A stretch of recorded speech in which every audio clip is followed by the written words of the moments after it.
ESP32 S3 சீரிஸோட part 2 video. இந்த வீடியோல வந்து நம்ம LDO தான் டிசைன் பண்ண போறோம். ஏன் LDO வச்சு ஸ்டார்ட் பண்றேன்னு பாத்தீங்கன்னா, நம்ம ஏற்கனவே ESP32 S3 சீரிஸோட டேட்டா ஷீட் வந்து ஓபன் பண்ணி பார்த்திருக்கோம். அதுக்குள்ள நிறைய விஷயம் போட்டிருந்தாங்க.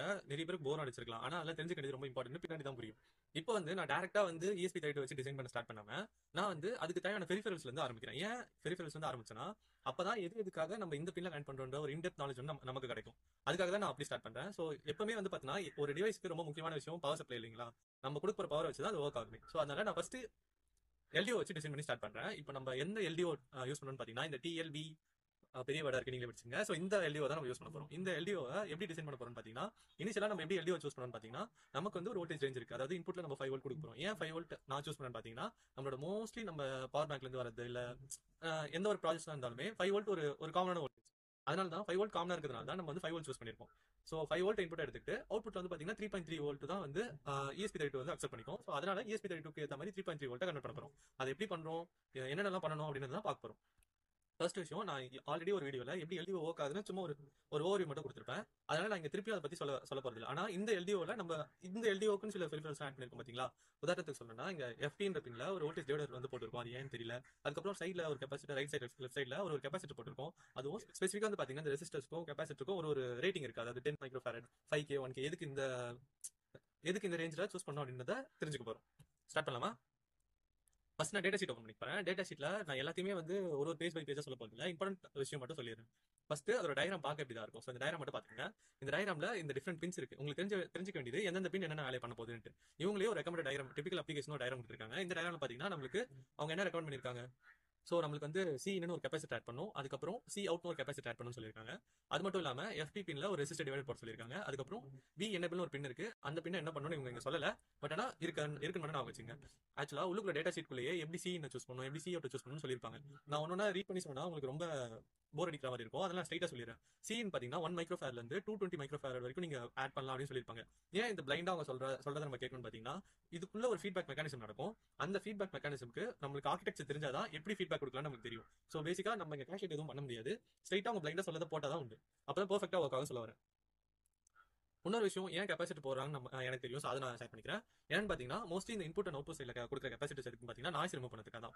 பவர் சப்ளைல வந்து ரிப்பிள் வோல்டேஜ் வரும் இல்லையா. சோ அப்போ கெபாசிட்டர் என்ன பண்ணும், ஆட்டோமேட்டிக்கா வந்து அதெல்லாம் கிரவுண்ட் பண்ணி விட்டுரும். சில பேருக்கு இது எப்படி நடக்கணும் ஒரு டவுட் இருக்கும். சோ அதை ஒரு சின்ன ஃபார்முலா வச்சு சொல்றேன். கெபாசிட்டரோட இம்பிடன்ஸ் வந்து இந்த ஃபார்முலா வச்சு நம்ம டினோட் பண்ணலாம்னு. சோ இந்த ஃபார்முலா பாத்தீங்கன்னா, டினாமினேட்டர்ல என்ன இருக்கு, ஃப்ரீக்வன்சி இருக்கு. அப்போ ஃப்ரீக்வன்சி இன்க்ரீஸ் ஆக இந்த டேர்ம், அதாவது எக்ஸ் டேர்ம் வந்து குறைஞ்சிட்டே வரும். அப்போ ஏசி ரிலேட்டடான, அதாவது ஃப்ரீக்வன்சி இன்க்ரீஸ் ஆக இந்த பாத் வந்து ஷார்ட் ஆன மாதிரி, கிட்டத்தட்ட இந்த V அவுட் வந்து இந்த கிரவுண்ட் வந்து ஷார்ட் ஆன மாதிரி. அப்போ அதுக்கு என்ன அர்த்தம்னா, மோஸ்ட்லி நாய்ஸ் மட்டும் தான் இந்த அளவுக்கு அதிக ஃப்ரீக்வன்சில வரும். சோ நாய்ஸோட ஃப்ரீக்வன்சி அதிகமா இருக்கு, ஆட்டோமேட்டிக்கா நாய்ஸ் மட்டும் கேன்சல் ஆயிடும். சோ அதுக்காக தான் இன்புட்லயும் அவுட்புட்லயும் நம்ம ஒரு கெபாசிட்டர் போறோம். அதுக்கப்புறம் இந்த R1 R2 மட்டும் தான் பாத்தீங்கன்னா ஃபீட்பேக்காக ஆக்சுவலா யூஸ் பண்ண போறது. ஃபீட்பேக் எதுக்கு பண்ணணும்னு பாத்தீங்கன்னா, ஒரு போர்ஷன் ஆஃப் அமௌண்ட் எடுத்து அது கரெக்டா வருதா அப்படின்னு இன்புட்ல கொடுத்து செக் பண்ணதுக்காக. கண்ட்ரோல் சிஸ்டம் பத்தி தெரிஞ்சுக்கும் போது இதை பத்தி நம்ம நல்லா பேசலாம். இந்த வீடியோல இல்ல, வேற ஒரு வீடியோல சொல்றேன். நெக்ஸ்ட் இந்த எனேபிள் பின் பத்தி சொல்லிருக்காங்க. இந்த எனேபிள் பின்னையும் நான் ஆல்ரெடி பார்த்துட்டேன் டேட்டா ஷீட்ல. நீங்க ஒரு செக் பண்ணி பாத்துக்கங்க. எனேபிள் பின் வந்து டிஃபால்ட்டா ஐல வச்சிருக்கணும். அதனால நம்ம என்ன பண்ணலாம்னு பாத்தீங்கன்னா, இந்த எனேபிள் பின் அப்படியே எடுத்து Vin ஆட் பண்ணிக்கலாம். ஏன்னு பாத்தீங்கன்னா, நம்ம Vin என்ன கொடுத்திருப்போம், Vin வந்து 5 வோல்ட் கொடுக்க போறோம். அந்த 5 வோல்ட்ல டேரக்டா ஆட் பண்ணிக்கலாம். எந்த பிரச்சனையும் வராது. சோ நான் இதெல்லாம் ஆல்ரெடி டேட்டா ஷீட் படிச்சதுனால சொல்றேன். ஓகே, இப்போ வந்து இல்ல நம்ம எல்லா காம்பவுண்டும் எப்படி சூஸ் பண்ணணும் பாத்துட்டோமா. அதாவது C பாத்துட்டோம், C அவுட் எப்படின்னு பாத்துட்டோம். ரெண்டுமே வந்து பாத்தீங்கன்னா 10 to 220 மைக்ரோ ஃபேரட் குள்ள இதெல்லாம் போட்டுக்கலாம் சொல்லிட்டாங்க. நம்மளுக்கு மார்க்கெட்ல எது அவைலபிளா இருக்கோ அதை போட்டுக்கிறேன். Vin வந்து டேரக்டா கனெக்ட் பண்ணா ஓகேன்னு சொல்லிட்டாங்க. சோ அப்போ அதுவும் ஓகே. இப்போ நெக்ஸ்ட் வந்து பாத்தீங்கன்னா FE என்னது ஃபீட்பேக்கு R1 R2 ரெண்டு ரெசிஸ்டர் இருக்கு. டேட்டா ஷீட்டை ஸ்க்ரோல் பண்ணும்போது எனக்கு ரெண்டு ஃபார்முலா கிடைச்சது. அந்த ரெண்டு ஃபார்முலாவை பேஸ் பண்ணி தான் வந்து நம்ம வந்து R1ஐயும் R2ஐயும் செட் பண்ண போறோம். R1 R2 எப்படி கால்குலேட் பண்ணலாம்னு பாத்தீங்கன்னா, இந்த ஃபார்முலா வச்சு ஆக்சுவலா இவங்க ஒரு ஃபார்முலா கொடுத்திருக்காங்க. V அவுட் வந்து பாத்தீங்கன்னா ஃபீட்பேக் டிபெண்ட் பண்ணிருக்கும். அது மட்டும் இல்லாம ஃபீட்பேக் வோல்டேஜ் டிபெண்ட் பண்ணிருக்கும். அது மட்டும் இல்லாம R1 R2 டிபெண்ட் பண்ணிருக்கும் அப்படின்னு போட்டுருக்காங்க இல்லையா. சோ இதை வந்து நம்ம ஒரு எக்ஸல் ஷீட்ல போட்டுக்கலாம். அந்த ஃபீட்பேக் வோல்டேஜ் எவ்வளவு இருக்குன்னு பாத்தீங்கன்னா 0.55 அப்படின்னு போட்டுருக்காங்க இல்லையா. இந்த டேட்டால எடுத்துட்டு நம்ம அப்படியே போய் டேட்டா எக்ஸல் ஷீட்ல போட்டோம்னா, எக்ஸல் ஷீட்ல நம்ம ஈஸியா வந்து நம்ம என்ன ரெசிஸ்டன்ஸ் போட்டா 3.3 வருதுன்னு கால்குலேட் பண்ணிக்கலாம். எனக்கு வந்து R1 வந்து 5000, R2 வந்து 1000 வந்தது. சோ இந்த வேல்யூ தான் நான் இங்க போட்டிருக்கேன். பாத்தீங்கன்னா அந்த 5K என்னது R1 இல்லைங்களா. R1 மேல இருக்க ரெசிஸ்டர், அந்த ரெசிஸ்டருக்கு 5K, R2 வந்து கீழ இருக்க ரெசிஸ்டர், அது வந்து 1K சூஸ் பண்ணி டேட்டா ஷீட்ல இருக்க மாதிரி நம்ம போட்டாச்சு. இப்போ அவ்வளவுதான். இந்த LDO டிசைன் பொறுத்த வரைக்கும் இந்த ரெண்டு ரெசிஸ்டர் தான் நம்ம சூஸ் பண்ற மாதிரி இருக்கும். மிச்ச ரெண்டு கெபாசிட்டர் வந்து நான் ரேண்டமா சூஸ் பண்ணிருக்கேன். பாத்தீங்கன்னா தெரியும் 10 மைக்ரோ ஃபேரட், 10 மைக்ரோ ஃபேரட். இந்த ரெண்டு கெபாசிட்டருமே நான் 10 மைக்ரோ ஃபேரட் வச்சுக்கிறேன். ஓகே, இப்போ இந்த பார்ட்லாம் முடிஞ்சிச்சு. அதுக்கப்புறம் இதுல இன்னொரு ஃபார்முலாவும் கொடுத்திருப்பாங்க. என்னன்னா அந்த ரெசிஸ்டர் வேல்யூ வந்து இந்த கண்டிஷன்ல சாட்டிஸ்ஃபை பண்ணும். நம்ம இந்த ரெண்டு ரெசிஸ்டரும் சூஸ் பண்றோம் இல்லையா. சோ அந்த ரெசிஸ்டர் வந்து இந்த ஃபார்முலாவுக்கு சாட்டிஸ்ஃபை பண்ணும். இதுவும் வந்து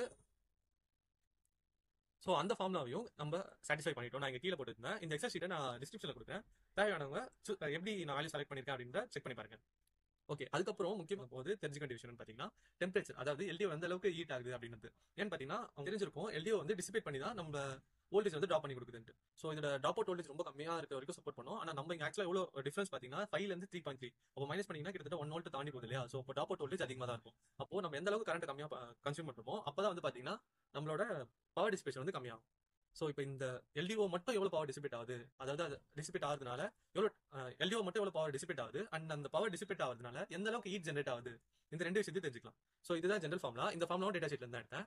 இப்போ வந்து பாத்தீங்கன்னா நம்ம இன்புட் வோல்டேஜ் 5 சொன்னோமா, அவுட்புட் 3.3 சொன்னோமா, மோஸ்ட்லி அக்யூரேட்டா தான் வரும். ஒரு 0.1 அளவுக்கு கூட வேரி ஆகாது, ரொம்ப கம்மியாக வேரி ஆகும். அதெல்லாம் நீங்க இந்த ஐசியை டெஸ்ட் பண்ணலாம். அதுக்கப்புறம் பாத்தீங்கன்னா ஐஅவுட் வந்து 0.04 ஆம்ஸ் சொல்லியிருக்கேன். லாஸ்ட் டைம் டேட்டா ஷீட் படிக்கும்போது அதோட மேக்ஸிமம் வந்து பாத்தீங்கன்னா 30.1 மில்லி ஆம்ஸ் நினைக்கிறேன். அதாவது ஆக்டிவ் மோட்ல சொல்றேன். அந்த மோட்ல இவ்வளவு தான் மேக்ஸிமம் போட்டுருந்தாங்க நினைக்கிறேன். எனக்கு கரெக்டா தெரியல, பட் இவ்வளவு தான் பார்த்து நான்.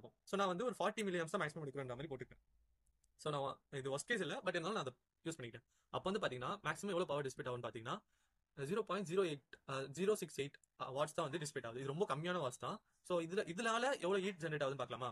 இதனால வந்து பாத்தீங்கன்னா 36.56, அதாவது ஆம்பியன்ட் டெம்பரேச்சர் 25ல இருந்து ஒரு 10 டிகிரி செல்சியஸ் தான் எக்ஸ்ட்ரா போகுது. ஸோ அதனால ஒரு பிரச்சனையே கிடையாது.